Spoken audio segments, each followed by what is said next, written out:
Donc vous trouverez tout en fait dans cette étude qui sera dans vos sacs. Une présentation en deux parties. D'abord, je vais commencer par le PIB roman et les résultats. Vous avez à l'écran le PIB de la Suisse romande, la croissance romande, c'est les bâtonnets rouges, qui est comparé à celle de la Suisse, c'est les bâtonnets noirs. Et sur la droite, le bilan 2015 et les prévisions pour 2016 et 2017. Si on regarde maintenant 2014 et 2015, on voit clairement un fléchissement, un affaiblissement de la conjoncture. C'est dû à une conjoncture mondiale qui est peu dynamique, on le verra, mais c'est aussi dû, très fortement dû à l'appréciation du franc après l'abandon par la Banque nationale suisse du cours plancher de l'euro. Pour cette année, la situation devrait se détendre. On attend une légère reprise à 1,4%. Et on pourrait revoir la barre des 2% l'année prochaine. Des prévisions à prendre avec un certain recul. Le niveau d'incertitude reste très élevé, avec notamment deux gros facteurs, l'évolution du cours du franc et l'économie mondiale.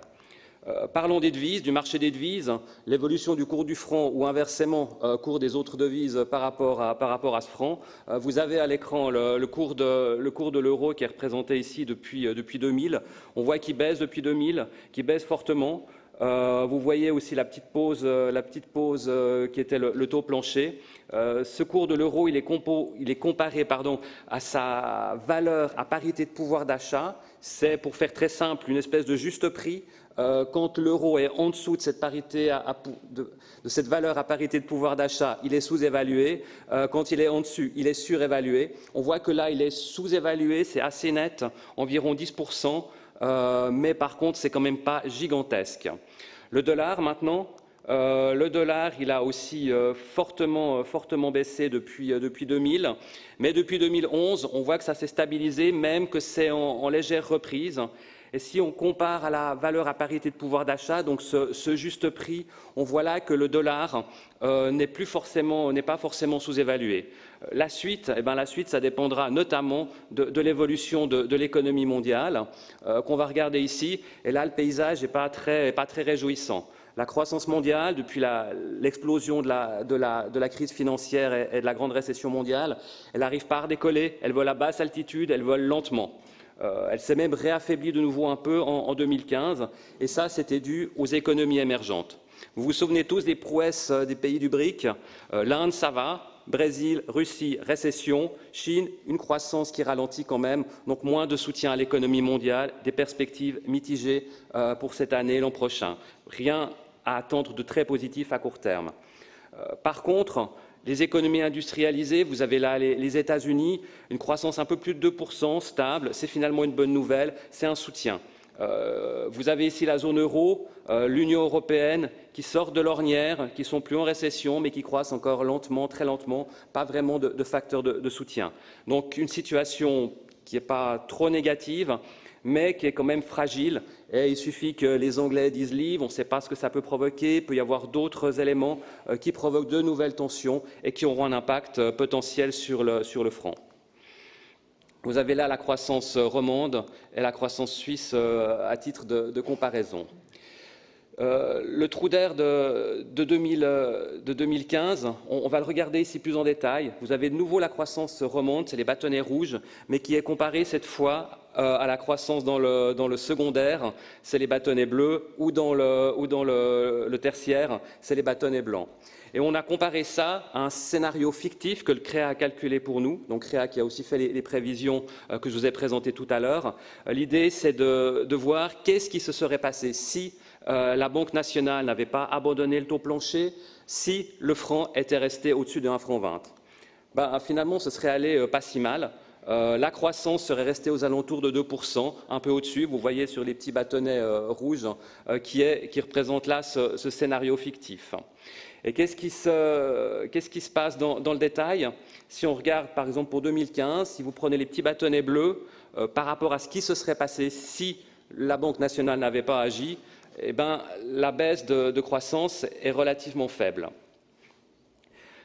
Le test secondaire a été un peu protégé par des commandes qui étaient passées avant le 15 janvier, et donc une finalement un recul de l'activité qui était encore retardé. Par contre, dans le tertiaire, là, c'était immédiat, c'était net. Les entreprises, dans ce nouvel environnement, étaient incertaines, ont acheté moins de services, le commerce aussi a souffert, baisse des prix, tourisme d'achat. Et au final, on a perdu 1,3 point de pourcentage de croissance, donc pour arriver à 0,9. En 2016, c'est l'inverse. Là, le secondaire a plus de coussins amortisseurs. Le résultat est net, une baisse même de l'activité probable dans ce secteur. Par contre, le tertiaire, une fois passé le choc initial, une fois passé les incertitudes, là, une situation qui s'améliore et donc une perte de croissance qui se réduit à 0,7 points de pourcentage. Vous avez les chiffres à l'écran et dans cette brochure. Deuxième partie de cette présentation. Avec mes collègues des banques cantonales romandes, on s'est intéressé en fait au poids dans l'économie des pendulaires et des frontaliers. On avait déjà étudié les flux de pendulaires il y a 3 ans. On avait montré que ça progressait rapidement, 40% de plus en Suisse romande par décennie entre 1990 et 2000. Mais quel poids dans l'économie? Et c'est ce qu'on a cherché à chiffrer. Donc d'abord, vous avez une illustration des flux de pendulaires, là par exemple les fribourgeois qui vont travailler dans le canton de Vaud ou alors ceux qui vont travailler en Suisse alémanique, et ainsi de suite pour tous les cantons romands. Entre cantons romands, il y a environ 85 000 personnes qui chaque jour changent de canton pour aller travailler dans un autre canton. Si on rajoute à ça les Suisses alémaniques qui travaillent dans notre région, c'est 20 000 personnes de plus. On a 105 000 personnes qui changent de canton pour travailler ailleurs. Et si on rajoute encore les 120 000 pendulaires, on a 225 000 personnes qui changent de canton, qui vont créer de la valeur ailleurs. Quelle valeur? On a combiné ça avec les chiffres du PIB et ça donne ça. 1 franc de valeur ajoutée créé en Suisse romande sur 5 est dû à un de ces travailleurs mobiles, donc qui vient compléter les actifs indigènes dans un canton romand.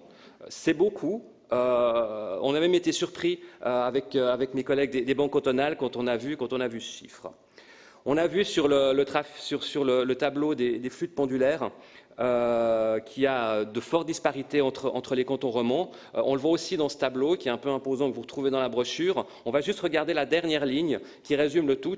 Et là, si on prend le canton de Genève, on voit qu'à Genève, c'est pas 1 franc sur 5, c'est presque 1 franc sur 3. 30% de la valeur ajoutée vient de gens qui complètent les actifs, la population active genevoise. Dans le Jura et à Neuchâtel, on est à 21%, c'est au-dessus de la moyenne. Je vous ai dit 1 franc sur 5, la moyenne exacte, le chiffre plus ou moins exact est d'environ 18%. Dans le canton de Vaud, c'est un petit peu en dessous. Et à Fribourg, ainsi que dans le Valais, là, on a des chiffres qui sont plus bas. Autre question, les flux de pendulaires ont fortement augmenté, donc ça a augmenté ce poids de ces travailleurs mobiles dans l'économie. Ça a quasiment doublé en 20 ans. En 1990, on pouvait l'estimer à environ 10%, c'est une estimation, il n'y a pas tous les chiffres. En 2013, on a dû s'arrêter à 2013 parce qu'on emploie notamment le recensement de la population et les derniers chiffres, c'est 2013. En 2013, on était à 18%, donc 2 fois plus en 20 ans. Il y a aussi de fortes disparités entre les branches. Toutes les activités, entre guillemets, ne sont pas égales par rapport à ce phénomène. On voit par exemple que dans l'industrie manufacturière, 1 franc sur 3, comme à Genève, est créé par des pendulaires intercantonaux ou des frontaliers. Dans les services financiers, c'est assez élevé aussi, on est à 23%. Dans l'information, communication, télécommunication, on est aussi au-dessus de la moyenne, de même que dans le commerce, transport, hôtellerie et restauration.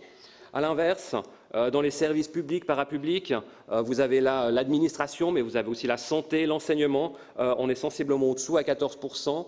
Activité immobilière à 10%, plus bas que la moyenne également. Et là où le chiffre est le plus bas, c'est dans le secteur primaire, où il est d'à peine 4%.